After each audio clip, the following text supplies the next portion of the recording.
Nation, I am Sgibs. I am your host, and this is not your den. It is not my den, but it is the Mad Den, aka the Laser Show, the internet's most passionate show about John Madden football. EA Sports 2011, baby. Here to kick it off with a bang, continuing on our trend, New York Jets, talking football, talking New York Jets defense, Jets, Jets defense. Before we get the party started, let's talk about this Saturday. I'm entering in a 5K marathon. I can't even call it a marathon because it is only a 5K. For those of you that don't know, that's a 3.2 mile run. It's really not that big of a deal, but it's my first ever race. I'm pretty excited. So I will, I'm going to ask for your luck. I'm going to ask you guys, wish me good luck, and hopefully I get it accomplished in the time frame that I want. I'm just shooting for a 10-minute mile the whole way through. I'm not trying to push it. I'm not trying to get anything. So my goal is under 30 minutes. I'd like to be somewhere between 25 and 30 minutes. That's a pretty good time. That's between around maybe like an 8.5, 9-minute mile. I'm okay with that. That's all I'm looking for. So I've been training, getting ready for it. I think I can get it done. I'll let you guys know how it goes. But Twin was great. Can't wait for that. But to talk about today, Darrelle Revis versus Antonio Cromartie. We all know Cromartie was my favorite player last year to be a user defender, but today we're going to compare them between side by side, see who the better DB is. So again, this is brought to us by GoMadden.com. Check them out, see what there's going on over there. Darrelle Revis is 5'11", 93 speed, 96 agility acceleration, 72 catch, 92 jump, 97 man coverage. You'd think he'd have a 99, but maybe that hamstring is what's preventing him to have that. 94 zone coverage to top it off. Cromartie is 6'2", much taller, so he's got 96 speed, 97 acceleration, agility, so he is a lot quicker. 82 catch, that's the deal breaker in my opinion. 99 jump, 91 man coverage, and 87 zone coverage. So one spot left on my depth chart. I know. Darrelle Revis, listen to me. Darrelle Revis is labeled as the best cover in the league, him or Namdi. Okay, but this is Madden. And Antonio Cromartie, are you looking at me? You? Are you looking at me? Antonio Cromartie is the better DB in Madden. Play him. If you're in a fantasy draft Antonio Cromartie. He's the better DB without a doubt. One spot in my depth chart, I'm taking Cromartie. Let's get into some breakdowns, though, of what we're going to do with this New York Jets playbook defense and how we want to utilize some of their plays. So today, we're going to talk real quick about just one formation today. We'll get to some others for our next show, but today we're going to zoom in on the camera. Today we're going to talk about specifically the 3-4 over formation. Now this is a play I think most people know about it. They should know about it, and if they don't, that's what we're here for. That's what we're teaching you guys. We're showing you what's going on here. We're changing the Madden community. You know why? Because what other place gives out these tips like this? No, they make you pay for them. They make you blah, blah, blah. We're just giving to you. Why? Because we just want everyone to be good. So, 3-4 over is our formation, New York Jets playbook. The play we want to come out in is the sting pinch zone. And I'll tell you why in a second. So we come out in sting pinch zone. Now, off the bat, you're like, oh, it's really not that good. What we're trying to do is we're trying to generate instant A-gap pressure. What we're going to do that is we call bump and run, man align, and then we're going to shift our defensive line down, which you can see it moves the guys over just a little bit. Then we're going to blitz down Jenkins, and we're going to blitz down Taylor here. And what we're doing is we're moving over our middle linebacker to the right A-gap.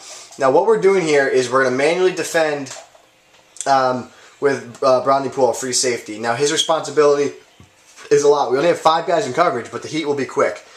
So what we're doing here is we have to defend all of this area, all of it, and even the corner, a little bit of the corner. So it's really our responsibility as a user to blanket the left side of the field. The right side of the field will be controlled by the zones, other side of the zones, but we're going to see the pressure here.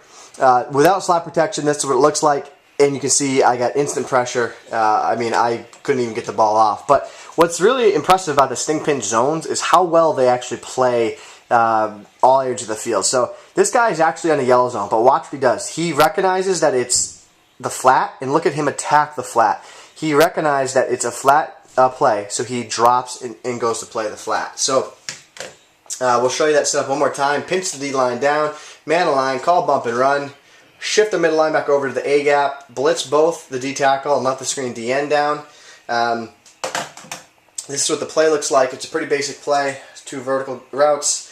Also, another thing, I like to shade the safeties in, mainly because I don't want to get beat down the deep middle of the field. I'd rather get beat down the sideline where there's less room for the receiver to work. So you don't want to get beat deep middle. So that's what I like to do there. So here's the play again.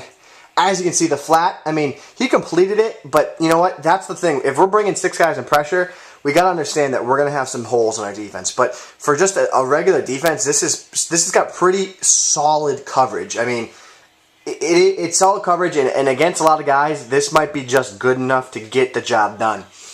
So that's the zone. A play that I would probably recommend calling a little bit more than this is our blitz down, which is the same exact blitz, but it's man-to-man pressure. Now, who doesn't love that? So now we're faking man-to-man. This time, you know, they're thinking, oh, it's going to be a zone. We're going to just make an easy pass to flat, and that'll be it. We're going to throw a quick pass over the middle, and that'll be it. Not this time, because this time, same pressure, but we got the jam with the bump and run on, and we get to the quarterback before they can make it, because we can change with barely anything, whether same pressure, but it's just different coverage behind it, and that's what we got to preach to you guys. That's what you guys got to learn to understand. Pressure, bringing pressure is great, but if you can't disguise it and change up the coverage behind it, it does nothing for you. This is a very basic play, but you can find this type of setup and this type of formation setup in all different playbooks. So I can't stress it enough about how just confusing and frustrating it'll be for your opponent when you switch up between man and zone but bring the same pressure. Now, what I also love about the 3 formation, it's every 3 formation in the game. The quick audible for the cover 2 has designed purple routes going to the corner, which I love because this creates a situation where we can call some absolutely great coverage defense, but make it still look like we're bringing pressure. But in this time, we're actually bringing just coverage. So it's a quick audible right. What I like to do is, again, shift the defensive line down, move the middle linebacker from the middle field, drop him into a deep blue, shade the safeties out wide, re-blitz a D-tackle down, and then put both D-ends on quarterback spies. Man line again, so he comes in there. And this time I like to just kind of use the guy that's in the yellow zone. So this time we're in all-out zone coverage. So we're showing the same look once again from the same formation. Before we brought A-gap pressure with minimum zone coverage. Then we brought A-gap pressure with all-out man coverage. And now we're not even going to bring pressure. We're going to rush our strong D-tackle, see if he can make some headway against the center. And we're gonna just play all-out coverage. I mean, there's nowhere for me to fit that ball in. If I was a user defender there, he's not sneaking that in. But we'll show you one more time. I mean, the field, I mean, it's blanketed. And when you mix this in with the pressure that you're bringing from the other 2 plays, guys, defense is going to be fun. Defense will be fun again. That's it. We're going to expand more because the New York Jets defense is vast. And there's a lot of different great plays, a lot of different formations we can get into.